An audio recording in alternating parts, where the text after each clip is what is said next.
बधिरों के लिए वरदान सिद्ध होगी व्हाट्सएप हेल्पलाइन। अविनाश राय खन्ना, पूर्व सांसद। परमपिता परमात्मा ने सृष्टि को पूर्ण रूप में ही निर्मित किया था। सतयुग, कृतयुग, द्वापर और कलयुग में बनती इस सृष्टि में धीरे धीरे अनेकों प्रकार के विकारों का आना भी सृष्टि की प्रक्रिया का अंग है। जब हम किसी व्यक्ति को शारीरिक और मानसिक विकारों से ग्रस्त देखते हैं तो स्वाभाविक रूप से हमारे अंदर विद्यमान भगवान की शक्ति हमारे मन को उनके प्रति सहानुभूति से भर देती है। कई बार तो ऐसे विकारों या कमजोरियों को देखकर आंखों में आंसू भी आ जाते हैं। प्रधानमंत्री श्री नरेंद्र मोदी जी ने ऐसे लोगों को दिव्यांग का संबोधन देकर उनके अंदर आत्मसम्मान की भावना को प्रोत्साहित करने का प्रयास किया है। दिव्यांग जन भी देश की नागरिकता से प्राप्त अधिकारों के बराबर हकदार है।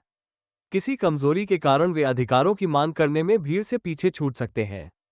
कुछ परिस्थितियों में तो वे अपने अधिकारों की मांग भी नहीं कर सकते। इसलिए हमारा ये कर्तव्य होना चाहिए कि ऐसे दिव्यांग भाइयों और बहनों को पूरी सहानुभूति और प्रेम के साथ उनके अधिकारों की प्राप्ति में यथासंभव सहयोग करें।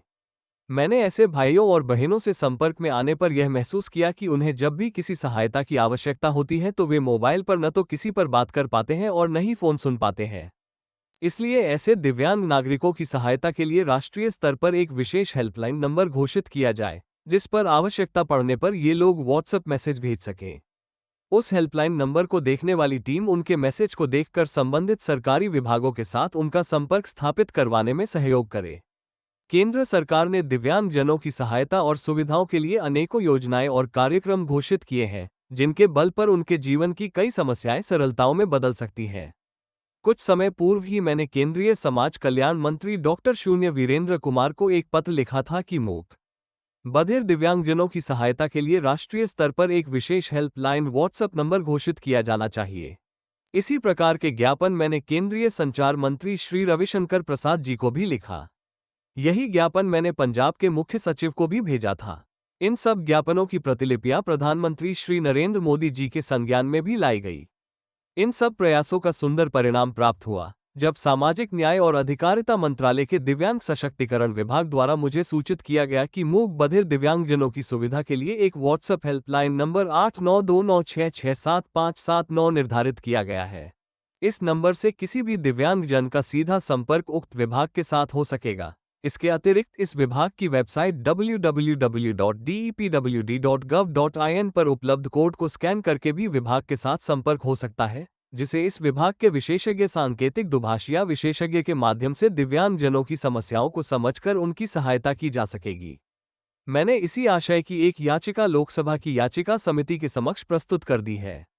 मुझे आशा ही नहीं, पूर्ण विश्वास है कि मेरे इस विचार पर अवश्य ही क्रियान्वयन होगा। हमारे समाज में जहां कहीं भी कोई व्यक्ति किसी भी रूप में बेसहारा दिखाई देता हो, उसका सहारा बनना हमारे लिए सबसे बड़ा आध्यात्मिक दायित्व होना चाहिए। समाज में जहां कहीं कोई भी व्यक्ति जीवन की मूल आवश्यकताओं से वंचित नजर आता हो, ऐसे व्यक्ति की सहायता करना समझो भगवान का बहुत बड़ा आशीर्वाद प्राप्त करने के समान है। गरीबी अपने आप में एक बहुत बड़ा बेसहारापन है। गरीबी के कारण बच्चों का न तो शारीरिक पालन पोषण उचित प्रकार से हो पाता है और न ही उन्हें शिक्षा के पथ पर प्रगति के अवसर प्राप्त होते हैं। ये कार्य केवल सरकारों पर नहीं छोड़े जा सकते। इन कार्यों के लिए प्रत्येक व्यक्ति को अपनी व्यक्तिगत क्षमताओं के साथ और सभी सामाजिक, धार्मिक और यहाँ तक कि राजनीतिक संगठनों को भी समाज से हर प्रकार की कमजोरी और बेसहारापन दूर करने के लिए भरपूर प्रयास करने चाहिए।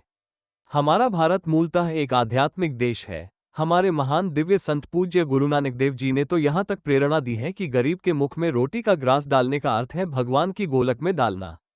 महर्षि दयानंद सरस्वती जी ने हर नागरिक को शिक्षा, स्वास्थ्य आदि सुविधाओं की प्रेरणा देकर आर्य समाज संगठन को अनेकों प्रकार के सेवा सहायता कार्यों के लिए प्रेरित किया।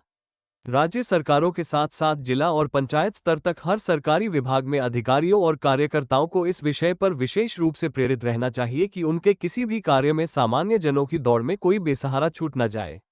बेसहारा लोगों के प्रति उन्हें विशेष चेतना और सहानुभूति का प्रदर्शन करना चाहिए। समाज और सरकारों को ये सदैव ध्यान में रखना चाहिए कि गरीब और बेसहारा का आशीर्वाद साक्षात भगवान का आशीर्वाद है। आप देख रहे हैं न्यूज़ हंट टीवी और सब्सक्राइब करें न्यूज़ हंट 07 को।